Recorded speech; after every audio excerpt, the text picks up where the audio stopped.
Alam niyo po, nakakagalit itong ginagawa ng Kongreso natin, ano? Zero budget daw sa PhilHealth dahil merong 600 billion reserve fund. Alam niyo po, kapag binayaran ng PhilHealth yung mga utang niya, ay kulang na kulang pa yung 600 billion na yan. Ang tanong, sino ang magbabayad ng mga subsidy para sa mga kababayan nating mahihirap, walang trabaho, 4-piece seniors?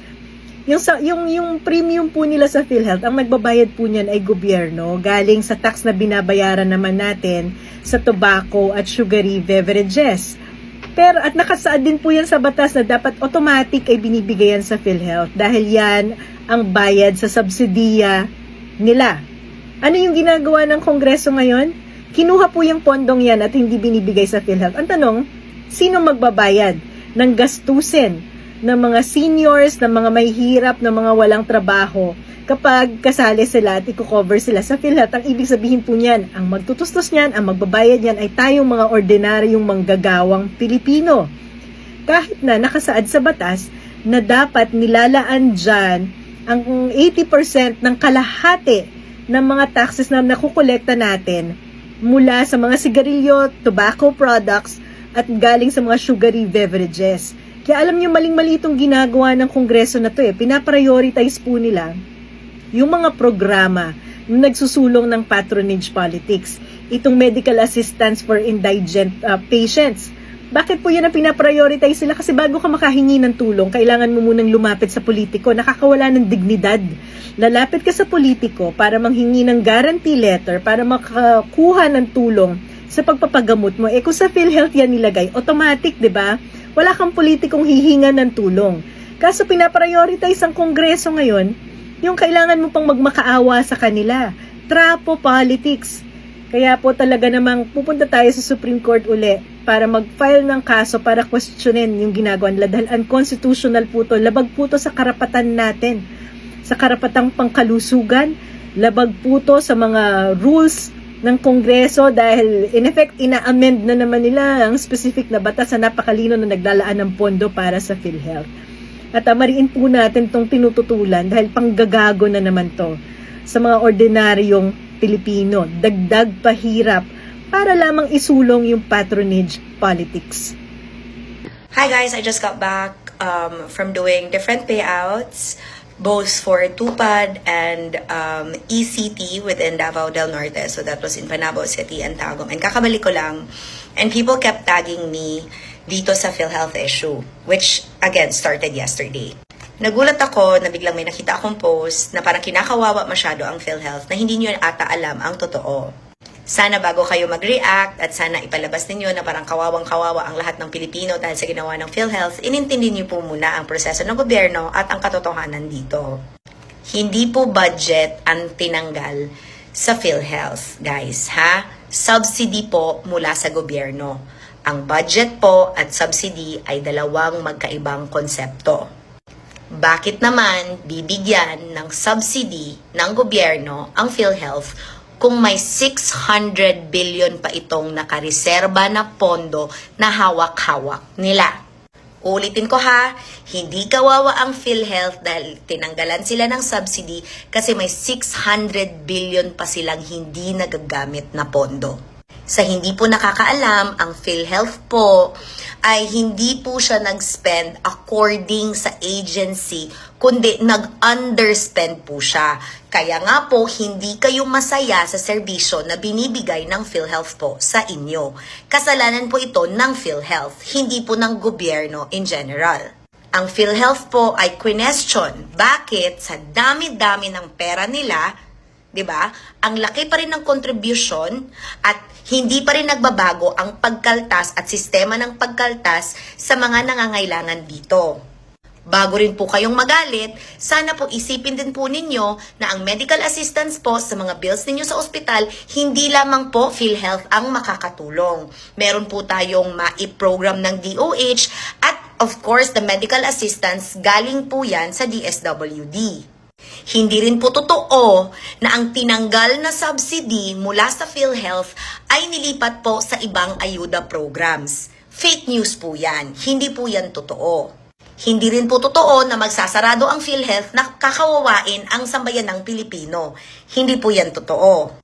Ang gusto lamang po ng kamera, kasama po ang Senado, ay ayusin po ng PhilHealth ang sistema po nila. Question po ang PhilHealth, bakit po ang taas pa rin ng kanilang mga contribution na hinihingi mula sa pangkaraniwang mga tao at hindi po nag-iiba yung pagkakaltas. Kasi di ba nagrereklamo kayo na ito po yung sakit namin, ito lang po yung kinaltas.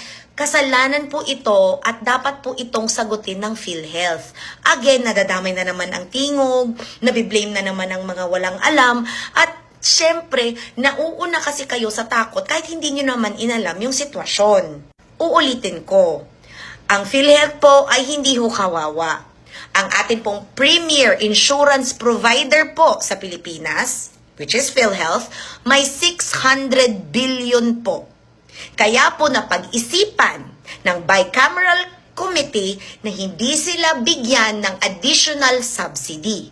Pero hindi rin totoong wala silang matatanggap dahil inallocate pa rin ang kanilang operational expenses. May matatanggap pa rin sila to operate the agency in general.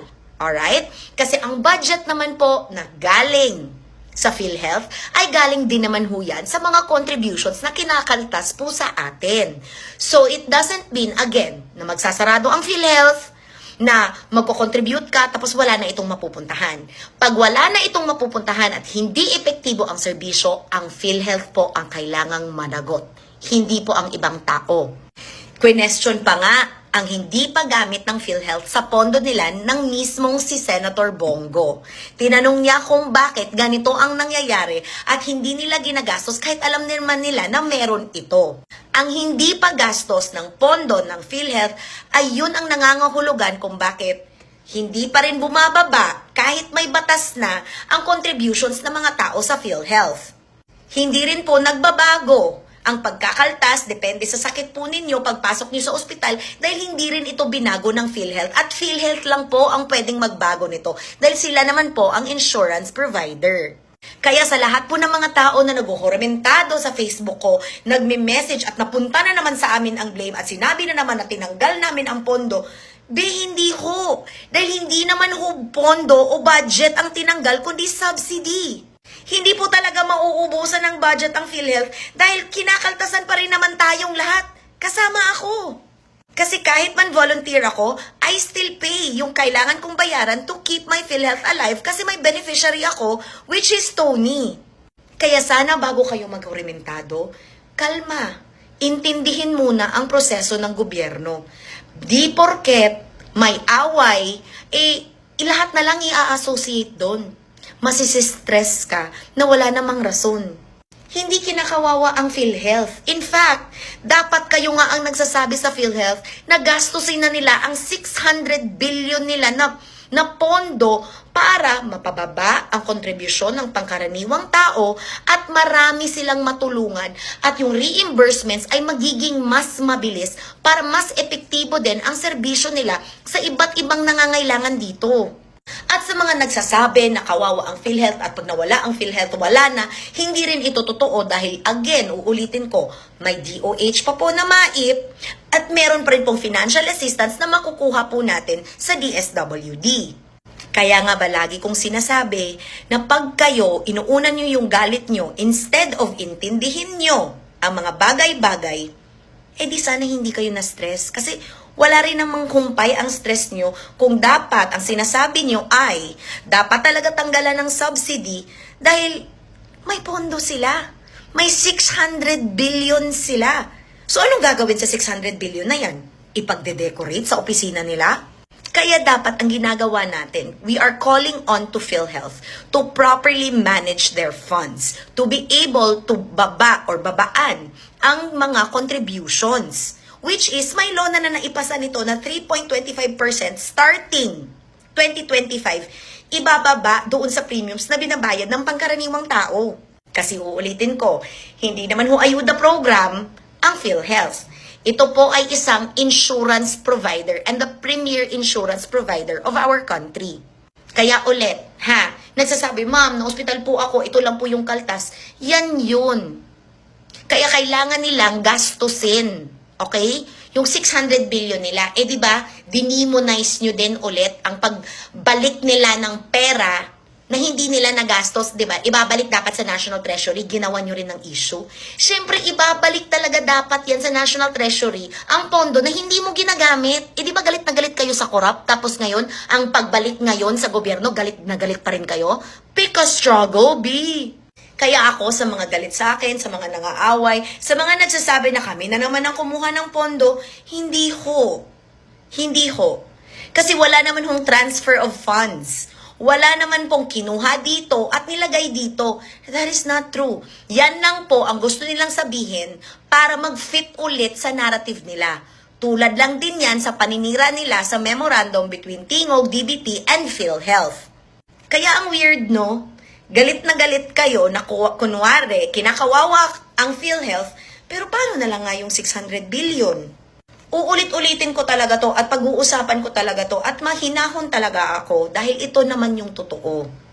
Magalit kayo, mag-worry kayo kung totoo talagang tinanggalan at hindi na talaga magfa-function. Kaso, they are just being encouraged to fix their system.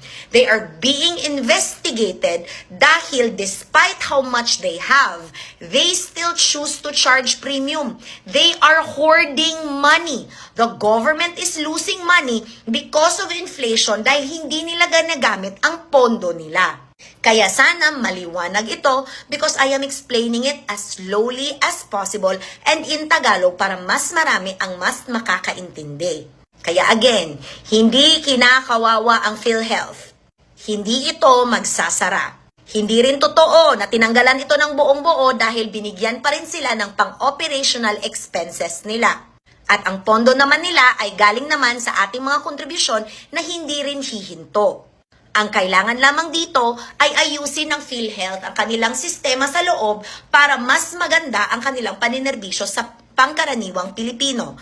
Nagkakaintindihan ho ba tayo? Uminom ng tubig at makinig ulit sa video na ito. Rinse and repeat. Ingat! Mwah!